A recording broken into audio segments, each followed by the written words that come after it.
요한복음 20장 11절부터 18절까지의 말씀을 저와 여러분이 한 절씩 교독합니다.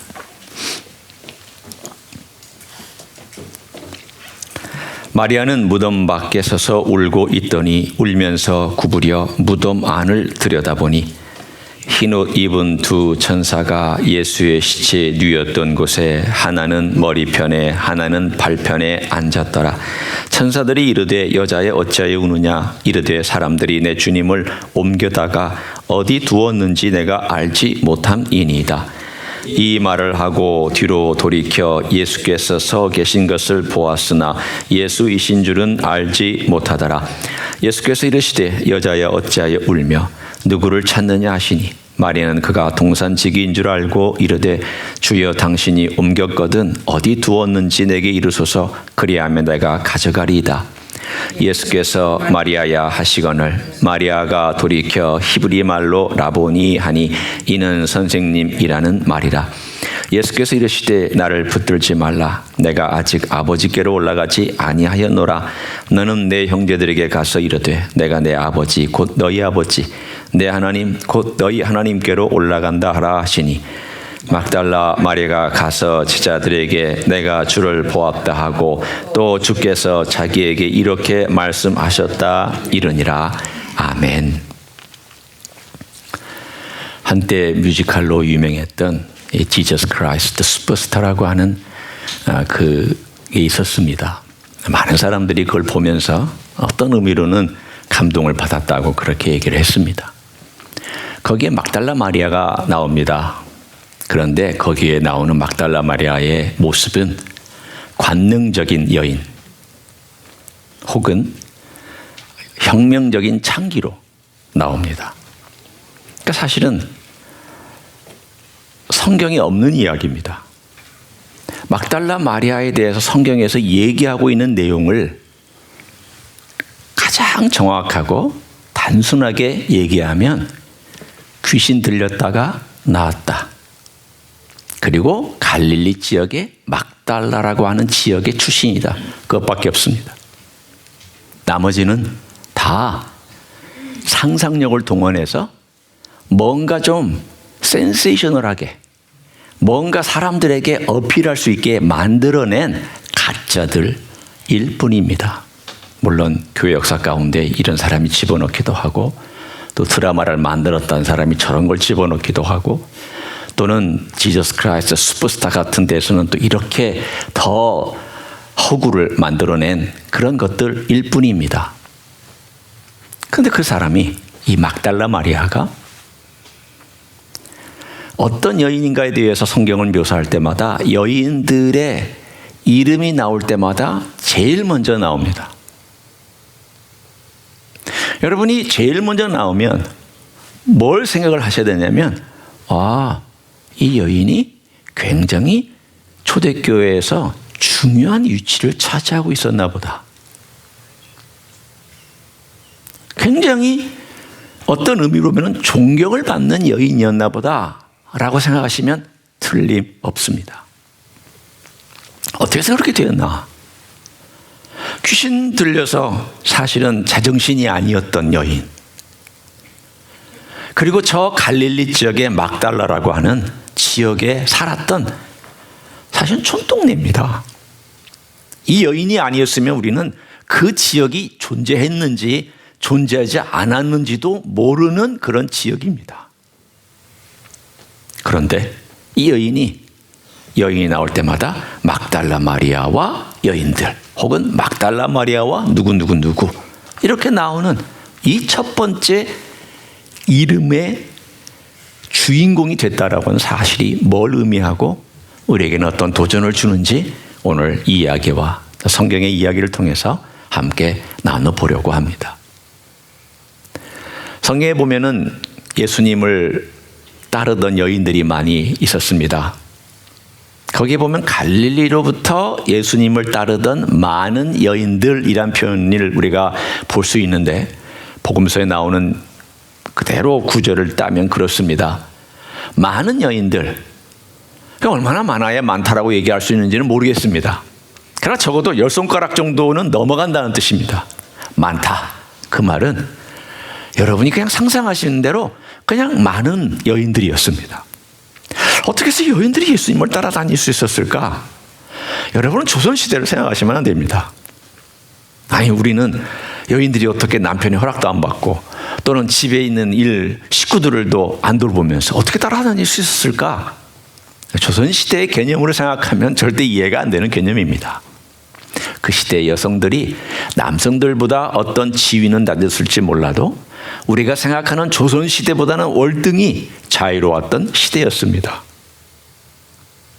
그 중에 막달라 마리아 같은 여인은 아마도 짐작키를, 이건 저도 제가 생각한 거니까 짐작한 것입니다. 그러니까 여러분이 옳으냐 그르냐를 따지실 필요는 없습니다. 이 여인이 이렇게 자유로웠던 것은 결혼을 했다 한다면 남편으로 버림받았을 겁니다. 귀신 들렸으니까. 결혼을 안 했다고 한다면, 처녀였다면 이 여인은 그야말로 집에서 돌보면서 어떻게 치료해 보려고 애를 썼었 그런 여인이었을 겁니다. 그러나 귀신이 나간 다음 주님을 향하여 자기 전체를 드리고 자기 전 인생을 들여서 주님을 사랑하며 쫓았던 여인이 되었습니다. 그리고 이 여인은 제물로 자기 모든 삶을 바쳐서 주님을 도왔던 여인의 이름에 맨 앞에 나옵니다. 예수님께서 선교 여행을 다닐 수 있었던 그 근거 중에 하나가 십시일반 여인들이 자기의 주머니에 있었던 돈을 털어서 들여서 예수님 선교 여행을 도와줬던 그것 때문에 예수님께서 비교적 자유롭게 활동하실 수 있었습니다. 제 아들과 함께 갈릴리 사역을 마음껏 하실 수 있었습니다. 그 여인, 근데 왜 하필이면 막달라 마리아냐? 우리는 모릅니다. 그냥 짐작만 할 뿐입니다. 이미 제가 서두 부분에 말씀한 것처럼 이 막달라 마리아가 가지고 있었던 주님을 향한 헌신, 주님을 향한 사랑, 그리고 초대교회에 정말 멋지게 변했던 그 모습. 진짜 이 여인은 변했습니다. 많은 사람들이 예수님을 만났지만, 많은 여인들이 예수님을 만났지만, 많은 제자들이 예수님을 만났지만, 정말 여인들 가운데 맨 먼저 이름이 나올 정도로 그렇게 변화받았던 여인, 진짜 예수님을 만났던 여인, 그리고 그 이름은 맨 먼저 나오기 때문에 교회 역사상 영광스러운 여인 뿐만 아니라 영원히 그 영광을 지니고 살아갈 여인. 여러분, 이게 왜 중요한지 아실까요? 왜 영원히 그 부활의 첫 증인으로서 첫 번째 목격자로서 이게 중요할까? 자, 여러분이 입장을 바꿔놓고 생각해 보십시오. 하늘나라에 갔을 때 주님께서 막달라 마리아가 만약에 이제 옆에 있다고 한다면 뭐라고 소개를 예수님께서 하시겠습니까? 우리는 다 알지만 그때 가면 다 이게 막달라 마리아라는 걸 알 거예요. 그때 가면 소개해 주지 않아도 저분이 누구고 저 사람이 어떤 인생을 살았으며 저분이 어떻게 주님을 선시는지에 대한 모든 것들을 즉시 알게 될 거예요. 지금은 우리가 소개해야만 알지만, 그러나 주님께서 막달라 마리아를 이렇게 소개해 줄 겁니다. 이 여인이 내 부활을 처음 목격한 여인이다. 그리고 내가 처음 목격하는 영광을 이 여인에게 주었다. 저는 두 번째가 더 의미 있는 메시지라고 생각합니다. 내가 이 여인에게 내 부활의 몸을 제일 먼저 보여주었다. 얼마나 영광스러워요. 주님께서 그렇게 해주셨다는데 얼마나 영광스러움이 있어요. 영원한 자랑거리잖아요. 이 여인이 평생, 아니 영원히 누릴 수 있는 영광스러운 자랑거리, 주님이 나에게 부활의 몸을 먼저 보여주셨어요. 나 같은 여인에게, 7 귀신 들려서 버림받았던 여인에게, 자기 내 정신도 살지 못하는 여인에게, 사람들은 나를 버릴 수 있었던 그런 인생을 살았던 여인에게 주님이 제일 먼저 나를 생각하시고 고쳐주실 뿐만 아니라 그 부활의 몸을 보여주셔서라고 사랑하지 않았겠습니까? 아니, 지금도 자랑하고 있지 않겠습니까? 그 여인의 이야기를 오늘 우리가 읽었습니다. 부활의 첫날 막달라 마리아와 몇 여인이 향품을 가지고 예수님의 무덤에 찾아갔습니다. 무모합니다. 왜 무모하냐면 그 돌은 누가 굴려줄지 남자들과 함께 가지 않았습니다. 주도 면밀한 여인 같으면 어떻게 했을까요? 자, 남자 몇 명 데리고 로마 군인들이 혹시 지킬지도 모르지만 저 굴을 막고 있는 돌을 좀 올려달라고. 여러분, 제가 언젠가 몇 년 전에 사진 하나를 보여준 적이 있는데 보통 이렇게 돌이 위에 있으면 거기에 받쳤던 돌을 이렇게 싹 빼면 돌이 똘똘똘똘똘똘 큰 돌이 굴러서 문을 턱 하고 막습니다. 그러면 이 문을 열려면 어떻게 해야 되느냐?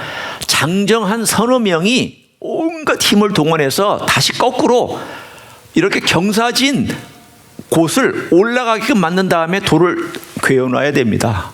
여인들 몇 명 달라붙어도 아무 의미 없습니다. 그런데 이 여인 한 두세 명이 향품을 가지고 그 이른 새벽에 찾아갔다는 것은 제가 아무리 생각해도 이해가 안 됩니다. 도대체 생각 있는 여인이야? 양해하고 들으세요. 제가 지금 여성을 모독하기 위해서 하는 말이 아니에요. 지금 막달라 마리아에 대한 이야기 하는 거예요. 이 생각이 있나? 아니, 군인이 지키고 있는 거 봤지. 그리고 이 돌은 누가 굴려주는데? 여자 두세 명이 가서 이걸 돌을 굴릴 수가 있다고? 아니, 남자가 서너 명에 달라붙어도 겨우 끙끙대어서 돌을 굴릴 수 있는 그런 상황인데 이 여인이 무슨 무모하게 이렇게 계획도 없이 찾아갔을까? 제가 내린 결론은 그렇습니다. 사랑은 무모합니다. 사랑은 바보 같습니다. 사랑은 계산하지 않습니다. 사랑은 1 플러스 1은 2. 그러니까 이만큼만 딱 하면 돼. 그게 사랑 아닙니다. 이 여인은 예수님을 너무 사랑했고 예수님에게 향품을 발라드리고 싶어 무작정 갔습니다. 어떻게 생각하면 어떻게 되겠지라는 생각도 있었을지 모르지만 사랑의 힘, 그 사랑의 엄청난 무모함, 이건 어쩌면 여인들이 가지고 있는 위대한 힘인지도 모르겠습니다. 남자들은 계산이 빨라요. 남자들은 자기의 어떤 논리나 규격에 의해서 움직이는 경향이 많지만 그러나 이 여인은, 적어도 이 여인은 주님을 향한 사랑을 그렇게 계산해서 움직인 여인이 아니었습니다.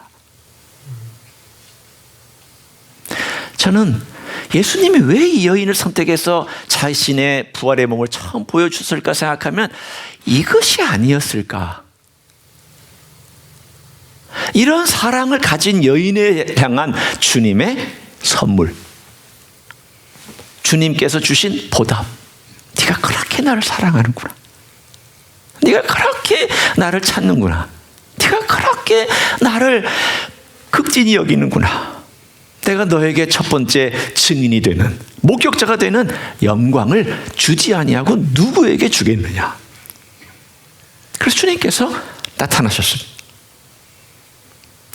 그런데 못 알아봤습니다. 못 알아본 여러 가지 이유가 있을 수 있습니다. 인간적으로 눈물이 앞을 가려서 그럴 수 있고, 생각이 그 무덤에 비어 있다라는 것에 집중되어 있어서 그렇지만, 제가 내린 결론은 부활하신 주님을 못 알아볼 만하지. 엠마오로 내려가는 두 제자도 주님께서 같이 걸어가는 동안 그렇게 대화를 주고받고 옆으로 이렇게 얼굴도 보고 같이 걸으면서도 눈치채지 못했잖아요. 얼마나 걸어갔을까요? 적어도 몇 시간 걸어갔습니다. 몇 시간 걸어가는 동안 엠마오로 가는 두 제자도 몰랐습니다. 언제 알아챘냐? 예수님께서 음식을 떼서 축사하셨을 때 알아챘습니다. 시간이 많이 걸렸습니다. 마리아도 못 알아봤습니다. 동산지기인 줄 알았고 다른 사람인 줄 알았습니다. 그것은 공통적으로 우리가 두 사건을 통해서 내릴 수 있는 결론은 딱 한 가지입니다. 아, 부활의 몸은 그 전의 몸과 다르구나. 비슷하지만 다르고 다르면서도 비슷합니다. 말이 이상하지만 여러분 이렇게 들으시면 됩니다. 아, 그 전의 몸을 토대로 부활의 몸이 생겨났기 때문에 비슷할 수 있지만, 그러나 그 부활의 몸은 형질이 다르기 때문에 다르구나. 못 알아볼 수 있겠구나. 못 알아봅니다.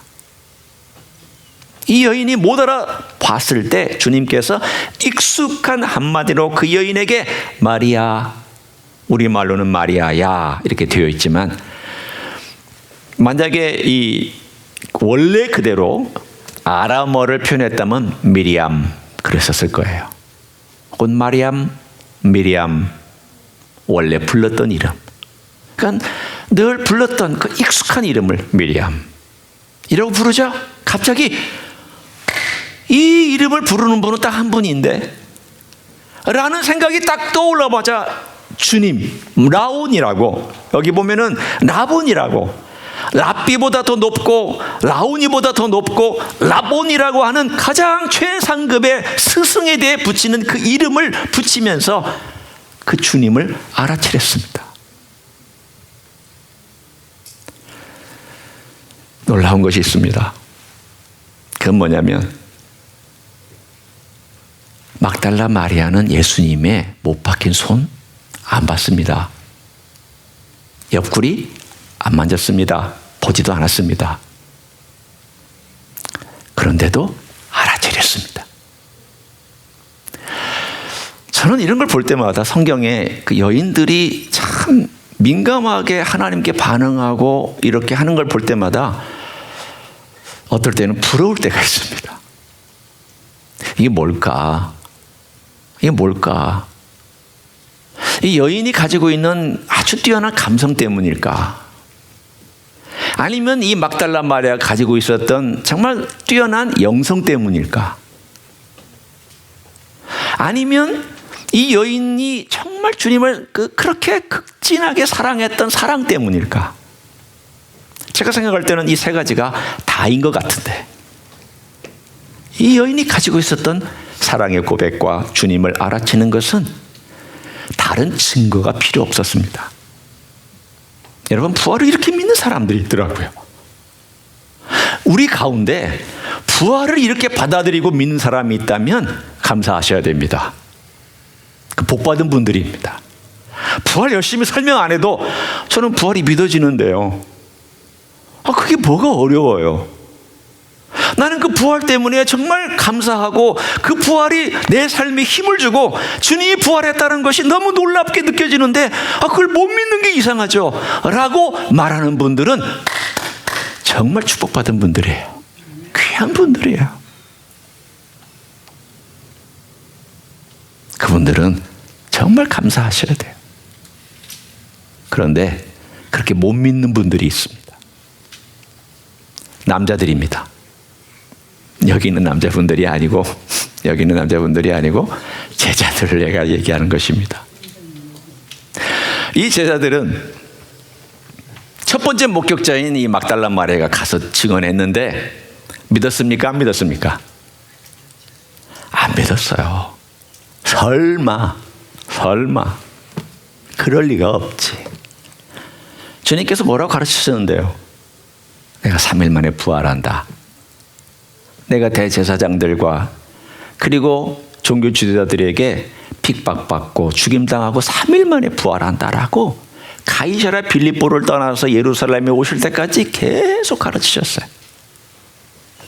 그게 별로 그들의 마음속에 와 닿지가 않았던 것이죠. 주님께서 그래서 한참 시간이 지난 오늘 주일날 저녁에 밤 시간에 해가 떨어지고 문을 다 닫고 두려움 가운데 모여있는 제자들 모임 가운데 주님께서 나타나셨습니다. 그리고는 어떻게 하셨습니까? 여러분이 다 아시는 내용이에요. 자, 내 손 봐라. 내 옆구리 봐라. 제가 얘기했죠. 통짜로 만든 이 하나로 된 옷을 어떻게 위서부터 어깨로부터 내리든지 아래서부터 올리든지 해서 옆구리를 보여주셨던 이 장면은 제가 볼 때도 이게 코믹이에요. 코미디예요. 세상에 얼마나 안 믿으면 그랬을까? 이 남자들이 얼마나 못 믿으면 주님께서 그런 코미디 같은 장면까지 연출을 하셔야 했을까? 우리 옷이라면야 뭐 윗줄이 그냥 쑥 벗으면 옆구리가 나오지만, 그러나 그 옷은 쑥 벗어서 나오는 그러한 옆구리가 아니기 때문에 코미디라는 것이죠. 왜 그렇게 하셨느냐? 좀 봐라. 내가 첫 번째 증인을 너에게 보냈는데 너 그렇게도 못 믿느냐? 내가 그렇게 가르쳐줬는데도 못 믿느냐? 한번 봐. 그리고 그 다음 어떻게 하셨는지 아세요? 거기에 그들이 먹던 생선이 있었습니다. 오늘 요한복음에는 안 나오고 다른 복음서에 나오는데, 그 누가복음에 나오는 이야기에 그 생선을 달라 그랬습니다. 왜 달라 그러셨어요? 배고프셔서? 아니죠. 배고프셔서 달라고 한 게 아니에요. 내가 먹어. 너희들이 이 몸으로 먹는 것을 봐라. 그러면서 주님께서 그 이로, 죄송해요, 지금 제가 여러분에게 리얼하게 설명하기 위해서 그런 거예요. 아그작 씹으시고 그걸 삼키셔서 꿀꺽 삼키시고 그리고 소화시키시는 그 모든 과정들을 다 직접 시연해 보여주셨습니다. 왜 그렇게 하셨습니까? 제가 여러분이 알아야 될 본문인 것 같아서 한번 읽어 드릴게요. 한번. 누가복음 24장 제가 읽습니다. 내 손과 발을 보고 나인 줄 알라. 지금 제가 설명했던 내용이죠. 내 손과 발을 보고 나인 줄 좀 알아라. 또 나를 만져보라. 영은 살과 뼈가 없으되 너희 보는 바와 같이 나는 있느니라. 40절. 이 말씀을 하시고 손과 발을 보이시나. 손과 발 보이셨어요. 그리고 또 다른 복음서에 보면 옆구리까지 보이셨어요. 그들이 너무 기쁨으로 아직도 믿지 못하고, 나는 이걸 볼 때마다 남자들은 참 믿기 더디구나. 남자들은 이렇게도 믿기를 더디할까? 아직도 믿지 못하고 놀랍게 여길 때 이르시되 여기 무슨 먹을 것이 있느냐 하시니. 그래도 못 믿으니까 이제 먹을 것까지 주님께 동원하시는 거예요. 이에 구운 생선 한 토막을 드리니 받으사 그 앞에서 잡수시더라. 제가 묘사한 그대로 한 토막 다 드셨어요. 자, 여러분 그 장면이 한번 어떤지 생각해 보세요. 우리는 그 장면이 심각한 장면이라고 생각하지만 제가 볼 때는 참 코믹한 장면이에요. 왜 코믹하냐? 못 믿는 제자들에게 주님께서 이렇게까지 하셔야 하셨느냐? 이렇게까지 하셔야 하셨느냐? 왜 이렇게까지 남자들은 못 믿었느냐? 막달라 마리아는 음성만 듣고 믿었는데. 그럼에도 불구하고 주님은 그렇게 하셨습니다. 그리고 심지어는 이 제자들이 나중에 마태복음 28장에 가보면은 갈릴리 호수에 가서 예수님을 경배했다고 되어 있는데 아직도 의심하는 자들이 있더라 그랬습니다. 아직도 의심하는 자들이 있더라. 여러분 지독하지 않아요? 이 11제자가 참 지독하죠. 왜? 정말 안 믿으려고 생각하고 작정하는 사람들처럼 어떤 사람 믿고 어떤 사람 안 믿고, 정말 이 11제자를 생각하면 이렇게도 못 믿을까? 이렇게도 부활이 힘들까? 이렇게도 그들이 받아들이기 어려울까? 그런 사람들도 있습니다. 부활이 정말 잘 안 믿어지기 때문에 어려워하는 사람들이 있습니다. 이런 사람들은 우리 주님께 이렇게 기도할 필요가 있습니다. 주님, 제가 부활을 믿는 것 같긴 한데 제가 부활이 잘 느껴지지가 않습니다. 주님, 그 부활이 좀 제게 느껴지도록 주님 역사해 주십시오. 저는 참 제자들하고 비슷합니다. 제자들은 어떤 제자는 여전히 갈릴리에 주님을 만나서 주님을 경배까지 했는데 여전히도 의심하는 그러한 모습이 있다면 얼마나 제가 꼭 만져봐야 알고 먹어봐야 알고 또는 내가 직접 경험해봐야 알고 그렇게 되는 그런 사람입니까? 주님, 그렇지만 그 부활을 저는 경험하고 싶습니다 라고 주님께 솔직하게 기도하면 언젠가 주님께서 그 부활의 영광스러움과 놀라움을 체험하게 하실 줄로 믿습니다. 누구에게나 부활은 필요합니다. 이 부활을 경험했던 사람들은 누군가 안 믿는 사람은 아닙니다. 다 그전에 예수님을 따랐던 믿은 사람들이었습니다. 그래서 그들의 믿음을 증진시켜줬고 크게 만들어줬고 확신을 주셨습니다. 왜 주님은 40일 동안 믿지 않는 사람에게는 한 번도 나타나지 않으셨을까? 아니, 주님께서 그 부활의 영광스러움으로 나타나셔서 대제사장들과 서기관들과 그리고 자기를 핍박했던 그런 사람들 앞에 나타나셔서 천둥과 번개로 말씀하셨더라면 대단하지 않았을까?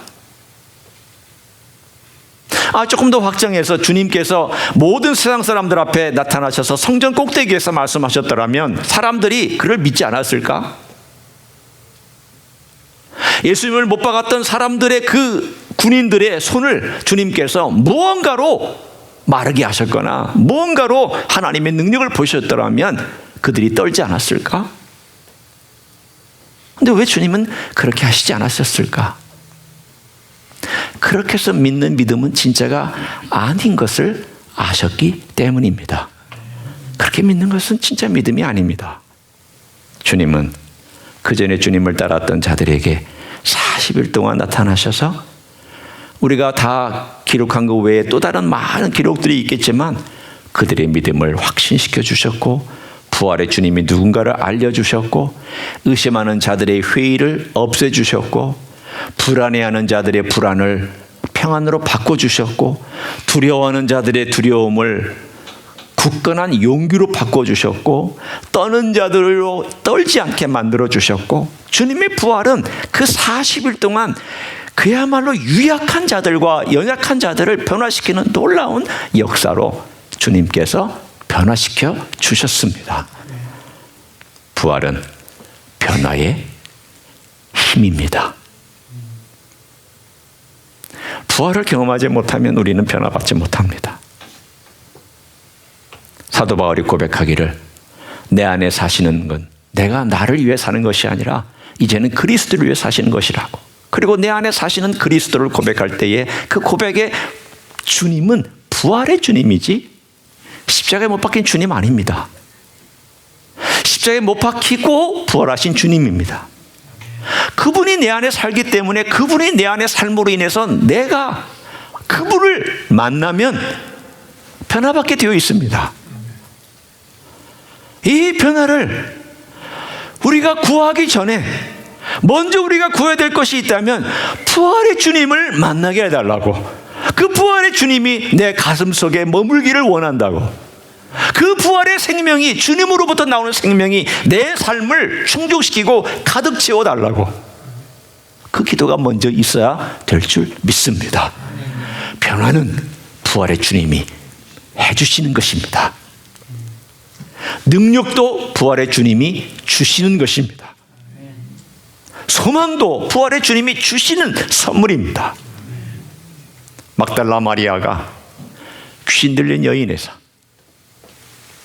초대교회에 영향력 있는 여인으로 바뀌었던 것은 부활의 주님을 확실하게 만났고 그 주님을 위해서 자신의 생애를 드릴 줄 알았던 변화된 삶을 살았기 때문인 줄 믿습니다.